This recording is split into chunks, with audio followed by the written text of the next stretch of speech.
नमस्ते। आज हम एक ऐसी किताब पर बात करने वाले हैं जिसने दुनिया भर में लाखों लोगों की जिंदगी बदली है। स्टीफन आर कोवी की the 7 habits of highly effective people. लेकिन आज हम इसे सिर्फ एक सेल्फ हेल्प किताब की तरह नहीं देखेंगे। हम ये समझने की कोशिश करेंगे कि इसके सिद्धांत एक भारतीय ट्रेडर या इन्वेस्टर के लिए कितने काम के हो सकते हैं। बिल्कुल, क्योंकि ट्रेडिंग सिर्फ चार्ट्स और नंबर्स का खेल नहीं है। Yes. ये माइंडसेट का खेल है। सही बात है। और अक्सर ट्रेडर्स सबसे बड़ी गलती ये करते हैं कि वो सही तकनीक ढूंढते रहते हैं, कोई सीक्रेट इंडिकेटर या कोई टिप्स मिल जाए। हाँ, शॉर्टकट। हाँ, शॉर्टकट। कोवी से कहते हैं पर्सनालिटी एथिक, मतलब ऊपर ऊपर की चीजें जो अच्छी तो लगती हैं पर जिनकी नींव कमजोर होती है। और इसके मुकाबले में है कैरेक्टर एथिक। एग्जैक्टली। मतलब वो बुनियादी सिद्धांत जो टिकते हैं, जैसे ईमानदारी, अनुशासन, धैर्य। तो आज की हमारी पड़ताल इसी पर है ना, कि कैसे ट्रेडर पर्सनालिटी एथिक की दुनिया से निकलकर एक ठोस कैरेक्टर एथिक वाली मानसिकता बना सकता है। और इसकी शुरुआत होती है सबसे बुनियादी चीज से, जिसे कोवी पैराडाइम कहते हैं। पैराडाइम। हाँ, ये वो चश्मा है जिससे हम दुनिया को देखते हैं, और जब तक हमारा चश्मा ही सही नहीं होगा हमें दुनिया कभी साफ नहीं दिखेगी। पैराडाइम मतलब हमारा नजरिया। कोवी कहते हैं कि असली बदलाव व्यवहार बदलने से नहीं बल्कि नजरिया बदलने से आता है। पर ट्रेडिंग की दुनिया में इसका क्या मतलब हुआ? यहाँ तो सब कुछ इतना फास्ट होता है। चलिए एक बहुत ही आम सा उदाहरण लेते हैं।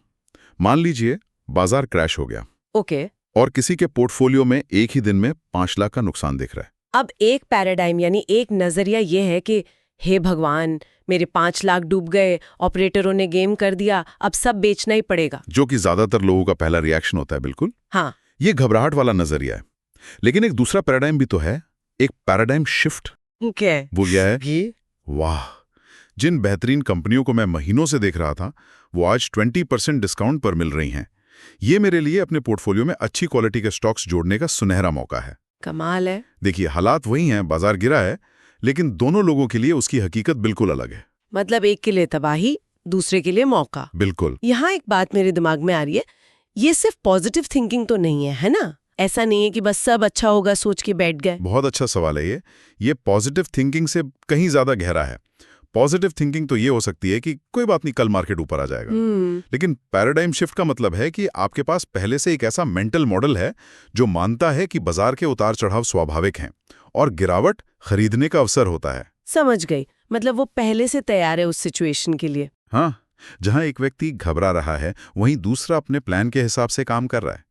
यही तो कैरेक्टर एथिक है, सिद्धांतों पर टिके रहना, ना कि भावनाओं में बह जाना।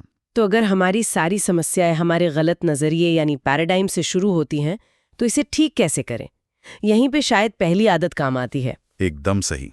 यहीं से प्राइवेट विक्ट्री यानी निजी जीत का सफर शुरू होता है।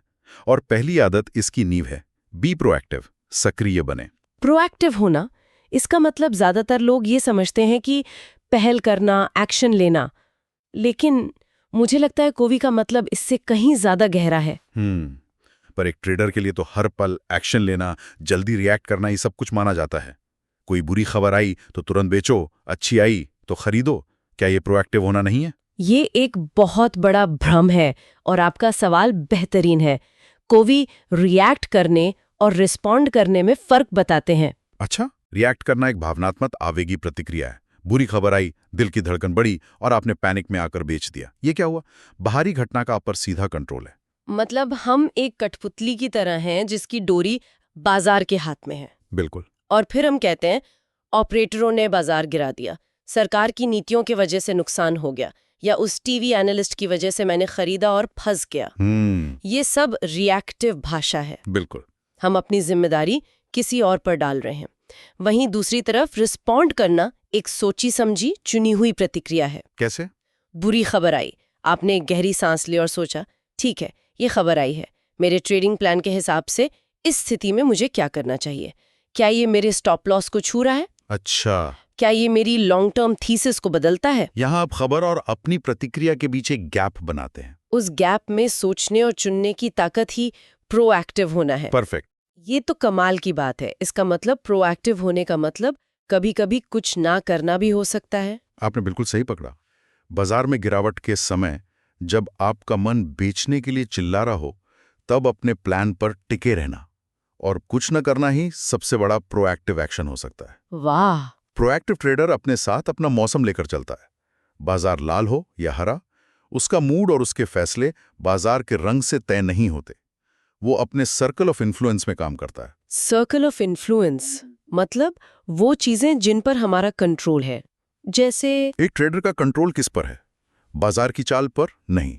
FIIs क्या कर रहे हैं? नहीं। लेकिन वो कितनी रिसर्च करता है, इस पर उसका कंट्रोल है। वो अपना रिस्क कैसे मैनेज करता है, इस पर उसका कंट्रोल है।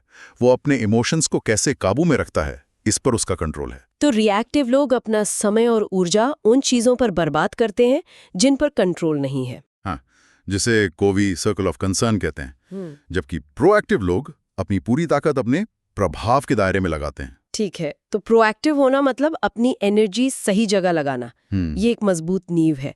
लेकिन सवाल ये है कि ये एनर्जी लगानी कहाँ है, किस दिशा में? ऐसा ना हो कि हम बहुत मेहनत कर रहे हो पर गलत दिशा में भाग रहे हो। और यहीं पर दूसरी आदत काम आती है, जो कहती है begin with the and in mind. अंतिम लक्ष्य को ध्यान में रखकर शुरुआत करें। हाँ, ये आदत लीडरशिप की आदत है। ये कहती है कि हर चीज 2 बार बनती है। पहली बार दिमाग में, जिसे कहते हैं मेंटल क्रिएशन, और दूसरी बार हकीकत में, फिजिकल क्रिएशन। बिल्कुल। अगर पहली रचना यानी आपका दिमागी ब्लूप्रिंट ही साफ नहीं है, तो दूसरी रचना यानी नतीजा कभी भी अच्छा नहीं हो सकता। कोवीज के लिए वो अंतिम संस्कार वाला उदाहरण देते हैं जो सुनने में थोड़ा अजीब लगता है लेकिन बहुत असरदार है। हाँ बिल्कुल। वो कहते हैं कि कल्पना कीजिए कि आप अपने ही अंतिम संस्कार में हैं और लोग आपके बारे में बात कर रहे हैं। आप क्या सुनना चाहेंगे? एक ट्रेडर के तौर पर क्या कोई चाहेगा कि लोग कहें ये बहुत अमीर था, या ये कि ये एक अनुशासित, समझदार और शांत इन्वेस्टर था जिसने अपनी और अपने परिवार की जिंदगी बेहतर बनाई? यही तो सवाल है। ये एक्सरसाइज आपको ये सोचने पर मजबूर करती है कि आपके लिए असल में क्या मायने रखता है। क्या आप बस एक व्यस्त ट्रेडर बनना चाहते हैं जो दिन भर स्क्रीन के सामने बैठकर तनाव में लेता है, या एक प्रभावी इन्वेस्टर? कोवी कहते हैं कहीं ऐसा तो नहीं कि आप सफलता की सीढ़ी पर बहुत तेजी से चढ़ रहे हो और बाद में पता चले कि सीढ़ी ही गलत दीवार पर लगी थी। इसे ट्रेडिंग पर सीधे सीधे लागू करें तो इसका मतलब हुआ अपने वित्तीय लक्ष्यों को साफ साफ लिखना। बिल्कुल। सिर्फ ये कहना काफी नहीं कि मुझे अमीर बनना है। सवाल यह है कि कितना, क्यों, क्या लक्ष्य 15 साल में 2 करोड़ का रिटायरमेंट कॉर्पस बनाना है, या 5 साल में बच्चों की पढ़ाई के लिए 50 लाख जमा करने हैं। जब आपका क्यों साफ होता है तो कैसे बहुत आसान हो जाता है। सही बात है। इसीलिए ये आदत कहती है कि अपनी ट्रेडिंग या इन्वेस्टिंग यात्रा के लिए एक पर्सनल मिशन स्टेटमेंट लिखिए। ये आपका निजी संविधान है। अपना संविधान? हाँ, इसमें लिखा होना चाहिए कि आप किस तरह के ट्रेडर हैं, आपके सिद्धांत क्या हैं और आपके लक्ष्य क्या हैं। जैसे एक मिशन स्टेटमेंट हो सकता है, मैं एक अनुशासित स्विंग ट्रेडर हूं जो सिर्फ टॉप 200 कंपनियों में ट्रेड करता हूं। मैं कभी भी अपनी कैपिटल के 2% से ज्यादा का रिस्क एक ट्रेड में नहीं लूंगा। और मैं भावनाओं के बजाय अपने सिस्टम पर भरोसा करूंगा। बहुत अच्छे। तो ये मिशन स्टेटमेंट एक गाइड की तरह काम करेगा। जब भी बाजार में कोई मुश्किल हालात आएंगे या कोई आकर्षक ट्रिप मिलेगी तो आप अपने संविधान को देखकर सही फैसला ले पाएंगे। एकदम। ये आपको भटकाव से बचाता है। ये आपकी पहली रचना है, आपका ब्लूप्रिंट। ठीक है। अब सवाल आता है कि इस ब्लूप्रिंट को हकीकत में कैसे बदला जाए। मिशन स्टेटमेंट बना लेना तो ठीक है, लेकिन रोजमर्रा की भागदौड़ में उस पर अमल कैसे करें? और यहीं पर तीसरी आदत आती है, पुट फर्स्ट थिंग्स फर्स्ट। जरूरी काम पहले करें। ये आदत मैनेजमेंट की आदत है। पहली आदत कहती है आप ड्राइवर हैं, दूसरी आदत कहती है अपनी मंजिल तय करें, और तीसरी आदत कहती है अब गाड़ी चलाना शुरू करें और रास्ते पर ध्यान दें। हाँ, ये आदत दूसरी आदत का एक प्रैक्टिकल रूप है। ये टाइम मैनेजमेंट के बारे में नहीं, बल्कि सेल्फ मैनेजमेंट के बारे में है। अच्छा। यहाँ कोवी का वो मशहूर टाइम मैनेजमेंट मैट्रिक्स आता है, जो कामों को 2 पैमानों पर बांटता है। एक है अर्जेंट यानी तत्काल, और दूसरा है इंपॉर्टेंट यानी जरूरी। हाँ, और इससे वो 4 क्वाड्रेंट बनते हैं।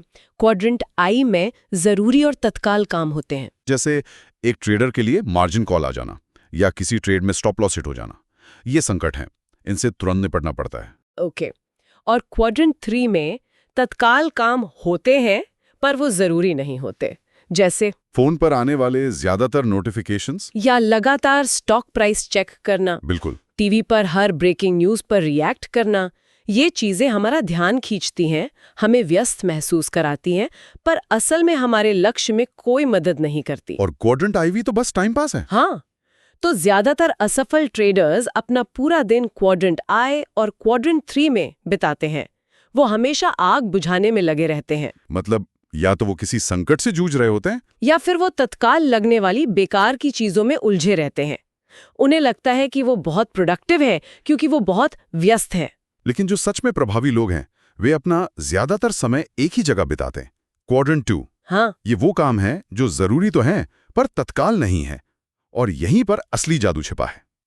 एक ट्रेडर के लिए क्वाड्रेंट 2 में क्या आएगा? एक ट्रेडर के लिए क्वाड्रेंट 2 का मतलब है किसी कंपनी की एनुअल रिपोर्ट पढ़ना, अपनी ट्रेडिंग स्ट्रैटेजी को पिछले 5 साल के डेटा पर बैक टेस्ट करना, अच्छा, हर हफ्ते अपने ट्रेडिंग जर्नल को रिव्यू करके अपनी गलतियों के पैटर्न को समझना, इन्वेस्टिंग या ट्रेडिंग पर कोई अच्छी किताब पढ़ना, अगले हफ्ते के लिए अपना ट्रेडिंग प्लान तैयार करना। हाँ। ये सब बिल्कुल, ये वो काम है जिन्हें करने के लिए बाजार आपको मजबूर नहीं करता, कोई डेडलाइन नहीं है, लेकिन यही वो काम है जो लॉन्ग टर्म में सफलता और असफलता के बीच का फर्क तय करते हैं। वाह। और मजे की बात यह है कि आप जितना ज्यादा समय क्वाड्रेंट 2 में बिताएंगे, आपके क्वाड्रेंट 1 के संकट उतने ही कम होते जाएंगे। बिल्कुल सही पकड़ा आपने। अगर आपकी रिसर्च मजबूत है, जो कि Q2 का काम है, तो आप बाजार की गिरावट से पैनिक नहीं करेंगे, जो Q1 का संकट है। हाँ, अगर आपका रिस्क मैनेजमेंट प्लान तैयार है, Q2, तो आपको मार्जिन कॉल का संकट झेलना ही नहीं पड़ेगा, Q1। तो सब कुछ वापस वहीं आकर जुड़ जाता है जहां से हमने बात शुरू की थी, कैरेक्टर एथिक। हाँ,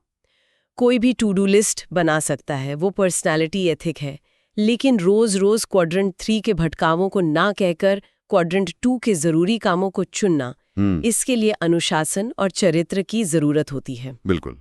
ये पहली 3 आदतें आपको निर्भरता से, मतलब डिपेंडेंस से, स्वतंत्रता की ओर ले जाती है। इंडिपेंडेंस की ओर। बिल्कुल। आप बाजार के खबरों, टिप्स और दूसरों की राय पर निर्भर रहने के बजाय अपने सिद्धांतों और अपने प्लान पर आधारित एक स्वतंत्र ट्रेडर बनते हैं। तो आज हमने स्टीफन कोवी की नींव को समझा। सबसे पहले अपने नजरिए, अपने पैराडाइम को बदलना, और फिर प्राइवेट विक्ट्री यानी निजी जीत की 3 आदतें, सक्रिय बनकर अपनी जिंदगी का चार्ज लेना, अंतिम लक्ष्य को ध्यान में रखकर अपनी दिशा तय करना, और फिर सबसे जरूरी कामों को प्राथमिकता देकर उस दिशा में आगे बढ़ना। हाँ, ये व्यक्तिगत सफलता की बुनियाद है। और ये आदतें एक ट्रेडर को बाहरी शोर से हटकर अपने सिद्धांतों पर केंद्रित रहने की ताकत देती हैं। हमारी अगली चर्चा में हम व्यक्तिगत सफलता से पब्लिक विक्ट्री की ओर बढ़ेंगे। हम देखेंगे कि जीतने वाले रिश्ते कैसे बनाए जाते हैं और बाजार से हमेशा एक कदम आगे रहने के लिए अपनी आरी को कैसे तेज किया जाता है। तो आज की बातचीत के बाद एक सवाल पर सोचा जा सकता है, क्या आपकी मौजूदा ट्रेडिंग या निवेश की आदतें पर्सनालिटी एथिक पर आधारित हैं, जो टिप्स और शॉर्टकट पर निर्भर हैं, या फिर वे एक मजबूत कैरेक्टर एथिक की चट्टान पर बनी हैं, जो बाजार के किसी भी तूफान का सामना कर सकती हैं? स्टीफन आर कोवी की the 7 habits of highly effective people पर हमारी चर्चा के दूसरे भाग में आपका स्वागत है। पिछले हिस्से में हमने पहली 3 आदतों पर बात की थी जो हमें खुद पर जीत दिलाती हैं, प्राइवेट विक्ट्री। वो आदतें हमें निर्भरता से निकालकर स्वतंत्रता तक लाती हैं। लेकिन कोवी कहते हैं कि स्वतंत्रता मंजिल नहीं है। असली कामयाबी तब है जब हम दूसरों के साथ मिलकर कुछ बड़ा कर पाते हैं, जिसे वो इंटरडिपेंडेंस या सच्ची आत्मनिर्भरता कहते हैं। और यहीं से पब्लिक विक्ट्री की आदतें 4, 5 और 6 शुरू होती हैं। तो चलिए सीधे चौथी आदत में गोता लगाते हैं। चौथी आदत है जीत जीत की सोचें, यानी थिंक विन विन। अब ये सुनने में तो बहुत अच्छा लगता है, एक आदर्शवादी विचार। लेकिन क्या ये असल दुनिया में प्रैक्टिकल है, जहां हर कोई आगे निकलने की होड़ में है, जहां अक्सर एक की जीत दूसरे की हार होती है? वहां सबकी जीत वाली सोच आपको कमजोर नहीं बना देती? ये बहुत ही जायज सवाल है और ज्यादातर लोग यही सोचते हैं। कोवी कहते हैं कि हमारी पूरी परवरिश ही जीत हार, मतलब विन लूज की मानसिकता पर हुई है। स्कूल में नंबर 1 को एक ही आता है, खेल में एक टीम जीतती है और दूसरी हारती है। हमें लगता है कि सफलता एक केक की तरह है, कि अगर किसी और ने बड़ा टुकड़ा ले लिया तो हमारे लिए कम बचेगा। बिल्कुल। कोवी इस सोच को कमी की मानसिकता या स्केर्सिटी मेंटालिटी कहते हैं। और जीत जीत इसका ठीक उल्टा है। हाँ, एकदम उल्टा। ये प्रचुरता की मानसिकता यानी अबंडेंस मेंटालिटी से आता है। ये विश्वास कि यहाँ सबके लिए बहुत कुछ है। ये केक नहीं है, बल्कि एक दावत है। लेकिन जीत जीत का मतलब ये नहीं है कि आप हमेशा अच्छे बने और दूसरों को जीतने दें। अच्छा। वो तो हार जीत या लूज विन हो गया, जहां आप दब जाते हैं। जीत जीत के लिए दो बहुत जरूरी चीजें चाहिए, साहस और विचारशीलता। अपनी बात रखने का साहस और दूसरे के नजरिए को समझने की विचारशीलता। इन दोनों का जो बैलेंस है ना, वही सच्ची जीत है। किताब में एक कंपनी के अध्यक्ष का उदाहरण है ना, जो इसे बड़ा आइडियलिस्टिक मानते थे, और जब उन्होंने इसे आजमाया तो उन्हें नुकसान हुआ। हाँ, और वो कहानी बहुत कुछ सिखाती है। उस अध्यक्ष ने सोचा कि जीत जीत का मतलब है अपनी सारी बातें खुलकर बता देना। जी। उन्होंने ऐसा ही किया, लेकिन सामने वाली पार्टी जीत हार की मानसिकता से खेल रही थी। उन्होंने अध्यक्ष की ईमानदारी को कमजोरी समझ लिया और उसका फायदा उठा लिया। कोवी का संदेश साफ है, अगर आप एक जीत हार वाले खिलाड़ी के साथ जीत जीत खेलने की कोशिश करेंगे तो आप हारेंगे। तो फिर उपाय क्या है? इसीलिए उन्होंने एक और विकल्प दिया, जीत जीत या कोई समझौता नहीं, मतलब विन विन और नो डील। मतलब अगर हम दोनों के लिए फायदेमंद समाधान नहीं मिल रहा तो बेहतर है कि हम कोई समझौता ही ना करें। जी। ये तो एक बहुत शक्तिशाली विचार है। ये आपको मजबूती देता है, आप किसी सौदे के लिए मजबूर महसूस नहीं करते।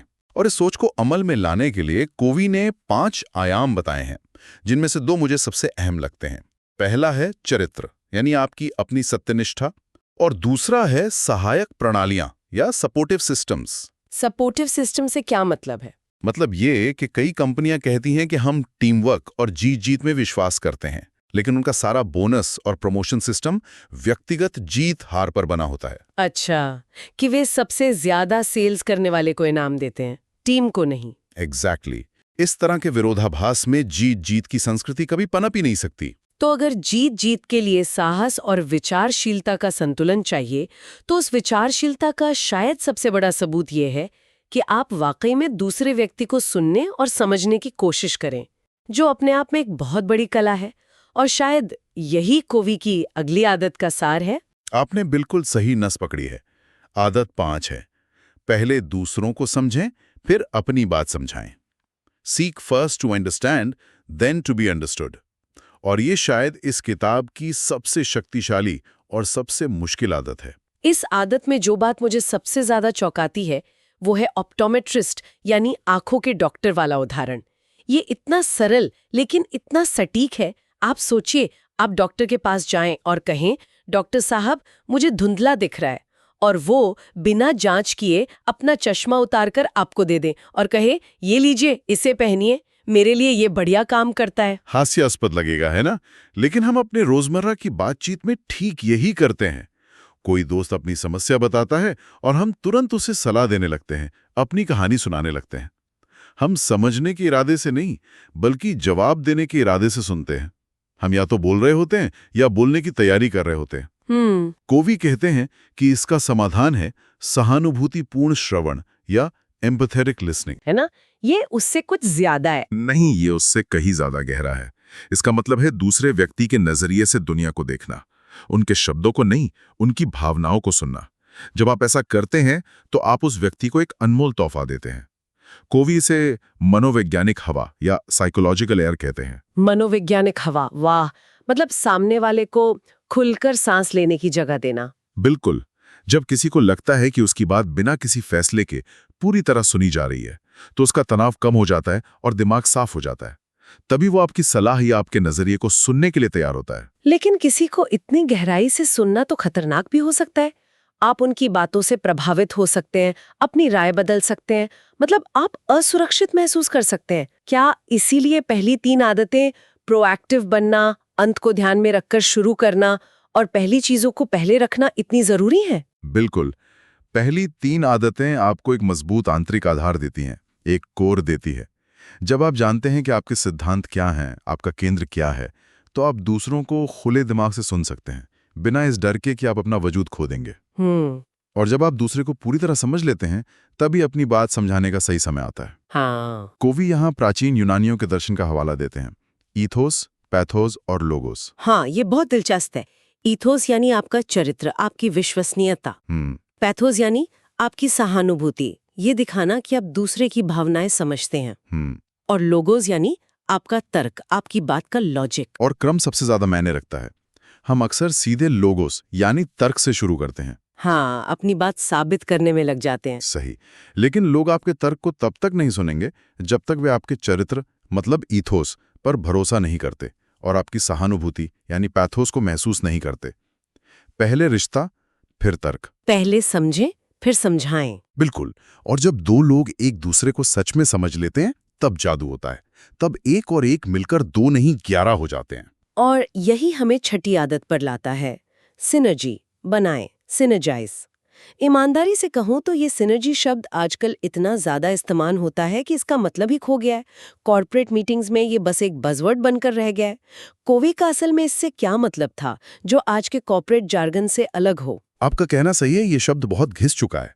कोवी के लिए सिनर्जी कोई टीम बिल्डिंग एक्सरसाइज नहीं थी, ये एक परिणाम था, एक नतीजा जो तब मिलता है जब आदत 4 यानी जीत जीत और आदत 5 पहले समझें को एक साथ लागू किया जाता है। सिनर्जी का सरल मतलब है कि संपूर्ण अपने हिस्सों के योग से बड़ा है। यह वो तीसरा विकल्प बनाने के बारे में है जो न मेरा तरीका है न आपका, बल्कि एक ऐसा नया और बेहतर तरीका है जो हम दोनों ने मिलकर बनाया है। लेकिन ये होता कैसे है, खासकर तब जब लोगों के बीच मतभेद हों? कोवी कहते हैं कि सिनर्जी का सार ही मतभेदों को महत्व देना है। अच्छा। सोचिए, अगर हम दोनों हर बात पर सहमत हों तो हम में से एक की जरूरत ही नहीं है। असली रचनात्मकता मतभेदों से ही पैदा होती है। किताब में एक बहुत अच्छा उदाहरण है, वो तस्वीर जिसमें कुछ लोगों को एक जवान औरत दिखती है और कुछ को एक बूढ़ी औरत। हाँ हाँ, वो ऑप्टिकल इल्यूजन वाली तस्वीर। बिल्कुल। अब एक सामान्य बातचीत में क्या होगा, आप कहेंगी ये जवान औरत है, मैं कहूंगा नहीं ये बूढ़ी औरत है। हम बहस करेंगे कि मैं सही हूं और आप गलत। हाँ, ये एक जीत हार वाली स्थिति है। लेकिन एक सिनर्जी वाली बातचीत में मैं कहूंगा अच्छा, आपको एक जवान औरत दिख रही है, मुझे ये देखने में मदद कीजिए कि आप क्या देख रहे हैं। मैं आपके नजरिए को समझने की कोशिश करूंगा। इस प्रक्रिया में हम दोनों एक ज्यादा बड़ी सच्चाई को देख पाएंगे कि तस्वीर में दोनों मौजूद हैं। वाह। असुरक्षित लोग चाहते हैं कि सब उनकी तरह ही सोचें। सुरक्षित और परिपक्व लोग दूसरों के नजरियों से सीखते हैं। तो इसका मतलब एकता, एक रूपता नहीं है। Unity is not uniformity. ये एक बहुत गहरा विचार है।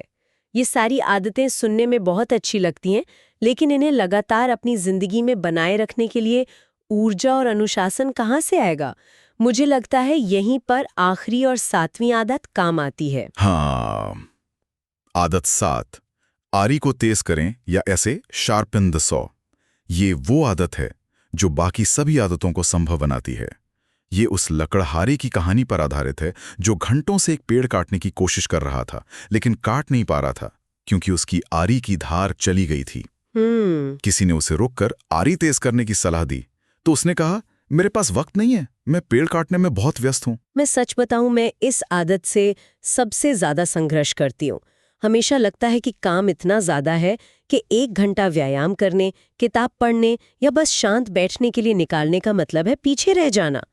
कोवी इस समय नहीं है वाले बहाने को कैसे तोड़ते हैं? तो कोवी कहते हैं कि ये एक क्वाड्रेंट 2 गतिविधि है, महत्वपूर्ण लेकिन तत्काल नहीं। कोई आपको ये करने के लिए मजबूर नहीं करेगा। तो हमें प्रोएक्टिव होना होगा। बिल्कुल, आपको प्रोएक्टिव मतलब आदत 1 बनना होगा और इसके लिए समय निकालना होगा।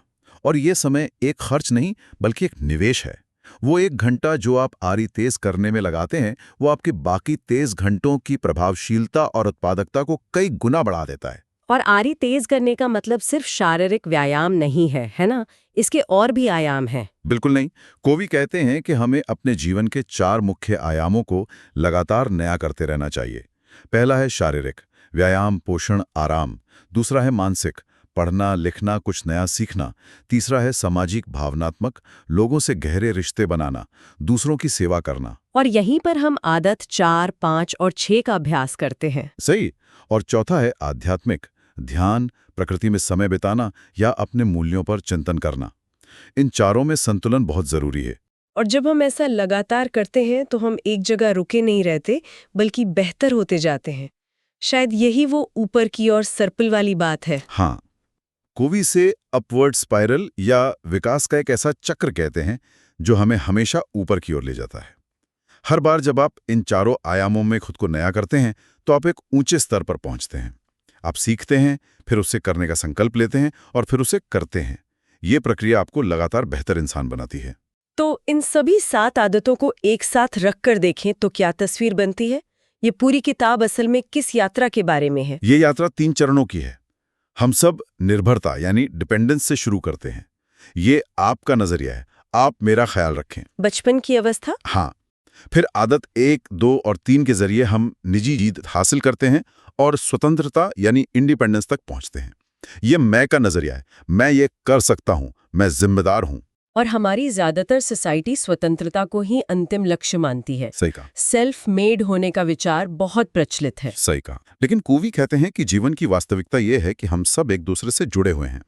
स्वतंत्रता से भी ऊंची अवस्था है सच्ची आत्मनिर्भरता यानी इंटरडिपेंडेंस।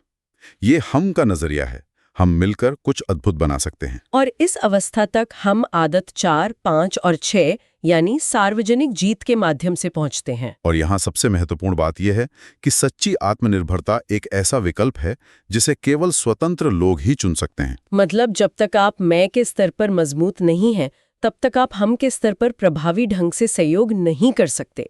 इसीलिए ये अंदर से बाहर यानी इनसाइड आउट का दृष्टिकोण है। बदलाव हमेशा खुद से शुरू होता है। बिल्कुल। और आदत 7 यानी खुद को लगातार नया करते रहना, वो ईंधन है जो इस पूरी यात्रा को शक्ति देता है, जो हमें विकास के उस ऊपर जाने वाले चक्र पर बनाए रखता है। स्टीफन कोवी की 7 हैबिट्स की हमारी इस गहन पड़ताल का ये अंत है। ये किताब सिर्फ सिद्धांतों का संग्रह नहीं है, बल्कि जीवन जीने का एक पूरा दर्शन है। एक अंतिम विचार जो किताब से आता है और मुझे हमेशा याद रहता है। कोवी कहते हैं, सीखना और न करना वास्तव में सीखना नहीं है, जानना और न करना वास्तव में जानना नहीं है। असली चुनौती इन आदतों को सिर्फ समझना नहीं है, बल्कि उन्हें जीना है। ये एक रोज की लड़ाई है, खुद को बेहतर बनाने का एक कभी न खत्म होने वाला सफर, और इसकी शुरुआत हमेशा हमेशा अंदर से बाहर होती है। स्टीवन आर कवी की इस किताब को 25 साल से भी ज्यादा हो गए हैं, पर इसकी जो बातें हैं, इसकी जो विजडम है, वो आज भी स्पेशली ट्रेडिंग में उतनी ही पावरफुल है। तो चलिए इन्हीं प्रिंसिपल्स को आज के मॉडर्न ट्रेडर और इन्वेस्टर के पर्सपेक्टिव से डिकोड करते हैं। एक सवाल जो हमेशा ट्रेडिंग वर्ल्ड में घूमता रहता है, आखिर ऐसा क्यों है कि कुछ ट्रेडर्स तो कंसिस्टेंटली करोड़ों बनाते हैं, जबकि दूसरे बस बर्न आउट हो जाते हैं? इसका जवाब मार्केट के उतार चढ़ाव यानी केओस में नहीं है, बिल्कुल नहीं। जवाब है हमारी अपनी आदतों में, यानी हैबिट्स में। तो ये लड़ाई है दो चीजों के बीच में, मार्केट का केओस वर्सेस आपका कैरेक्टर। देखिए, असली long term success hot tip से या शॉर्टकट से नहीं मिलती, वो आती है अंदर से, आपके प्रिंसिपल से। तो चलिए ट्रेडिंग के दो फंडामेंटल अप्रोचेस को समझते हैं। लेफ्ट साइड पे है पर्सनालिटी एथिक। इसका मतलब क्या है? टिप्स के पीछे भागना, क्विक फिक्स स्ट्रेटेजीज ढूंढना। कोवी इसको कहते हैं पत्तों पर कुल्हाड़ी चलाना। सोचिएगा जरा, पत्ते काटने से पेड़ को क्या फर्क पड़ेगा? कुछ नहीं। और राइट साइड पे है कैरेक्टर एथिक, यानी मजबूत प्रिंसिपल्स बनाना, एक लॉन्ग टर्म विजन रखना। यह है जड़ परवार करना। अफसोस की बात यह है कि ज्यादातर लोग पत्तों में ही उलझे रहते हैं, जबकि असली खजाना, असली वेल्थ तो जड़ में छिपी है। अब एक बहुत जरूरी शब्द आता है, पैराडाइम। इसको आसान भाषा में समझें तो ये आपका फाइनेंशियल मैप है, वो चश्मा जिससे आप मार्केट को देखते हैं, समझते हैं। अब सोचिए, अगर आपका मैप ही गलत है तो क्या आप कभी सही मंजिल तक पहुंच पाएंगे? कभी नहीं। तो अगर ट्रेडिंग रिजल्ट्स बदलने हैं तो सबसे पहले इस अंदरूनी मैप को, इस पैराडाइम को बदलना होगा। तो चलिए इस सफर की शुरुआत करते हैं पहली 3 आदतों से, हैबिट 1, 2 और 3। कोवे इसको प्राइवेट विक्ट्री कहते हैं, मतलब खुद पर जीत। ये डिपेंडेंस से इंडिपेंडेंस तक का सफर है, और यही सेल्फ मास्टरी वेल्थ की असली नींव है। और पहली आदत, शायद सबसे जरूरी आदत, बी प्रोएक्टिव। प्रोएक्टिव होने का मतलब है कि आप अपनी फाइनेंशियल स्टोरी के राइटर हैं, डायरेक्टर हैं, सिर्फ एक एक्टर नहीं। मतलब आप मार्केट के इवेंट्स पर सिर्फ रिएक्ट नहीं करते, आप जिम्मेदारी लेते हैं और अपने फैसले खुद करते हैं। इन 2 सर्कल्स को जरा ध्यान से देखिए। जो बाहर वाला बड़ा सर्कल है वो है सर्कल ऑफ कंसर्न। इसमें मार्केट का शोर, न्यूज़, ग्लोबल इवेंट्स, वो सब चीज़ें आती हैं जिन पर हमारा कोई कंट्रोल नहीं। और जो अंदर वाला छोटा सर्कल है वो है सर्कल ऑफ इन्फ्लुएंस। इसमें आती है आपकी स्ट्रैटेजी, आपकी रिसर्च, आपका माइंडसेट, वो सब चीज़ें जिन पर आपका पूरा कंट्रोल है। असली सवाल ये है, आपकी एनर्जी जा कहाँ रही है, कंसर्न में या इन्फ्लुएंस में? और यहीं पर सारा खेल है। जब आप अपना फोकस सर्कल ऑफ कंसर्न यानी मार्केट के शोर पर रखते हैं तो आपका इन्फ्लुएंस का सर्कल आप देखेंगे छोटा होता जाता है, और जब आप अपना फोकस सर्कल ऑफ इन्फ्लुएंस अपनी स्ट्रैटेजी, अपनी लर्निंग पर रखते हैं तो यही सर्कल बड़ा होने लगता है, एक्सपैंड करता है। देखिए, मार्केट को कंट्रोल नहीं किया जा सकता, लेकिन अपने एक्शंस को बिल्कुल किया जा सकता है। इसको एक रियल लाइफ सिचुएशन से समझते हैं। मान लीजिए मार्केट क्रैश हो गया। एक है रिएक्टिव ट्रेडर, वो क्या करेगा? न्यूज़ देखेगा, पैनिक करेगा, डर में आके सब कुछ बेच देगा और 20 लाख का नुकसान कर बैठेगा।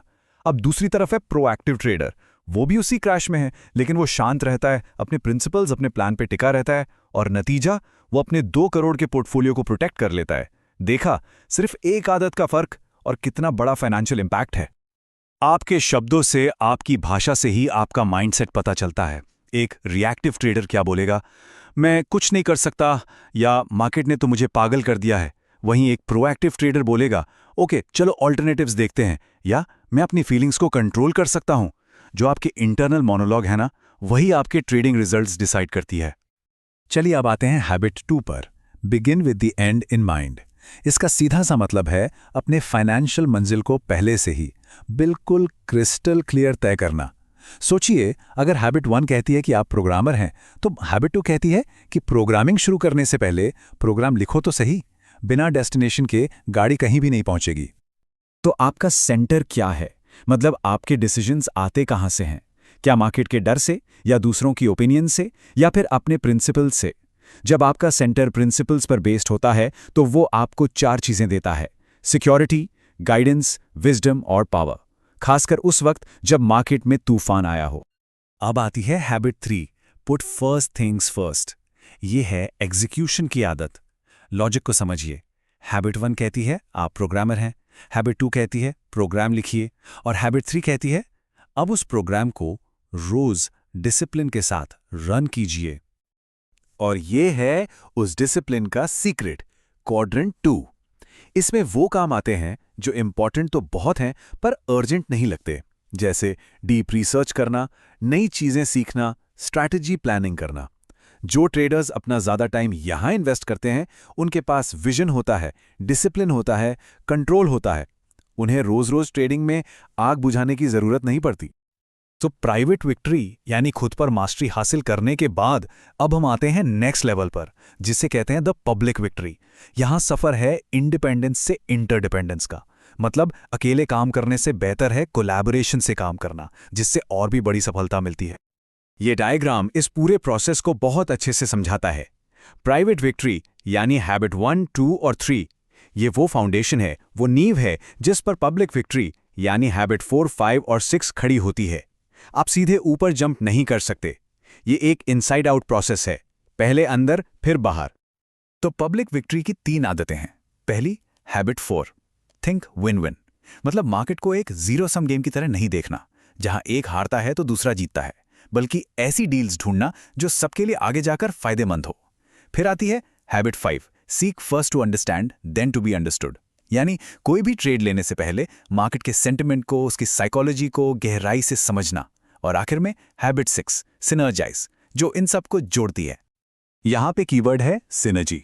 सिनर्जी का मतलब 1 + 1 2 नहीं होता, 1 + 1 3 हो सकता है, 10 हो सकता है, 100 भी हो सकता है। ट्रेडिंग में इसका मतलब है अलग अलग आइडियाज, अलग अलग स्ट्रैटेजीज को मिलाकर कुछ नया बनाना, कुछ ऐसा जो अकेले करना पॉसिबल ही नहीं था। यही कोलैबोरेशन का पीक है जो आपके लिए ब्रेक थ्रू फाइनेंशियल अपॉर्चुनिटीज पैदा करता है। और अब हम आते हैं आखिरी और शायद सबसे जरूरी आदत पर, एक ऐसी आदत जो बाकी सभी 6 आदतों को जिंदा रखती है, उन्हें ताकत देती है और आपको बर्नआउट से बचाती है।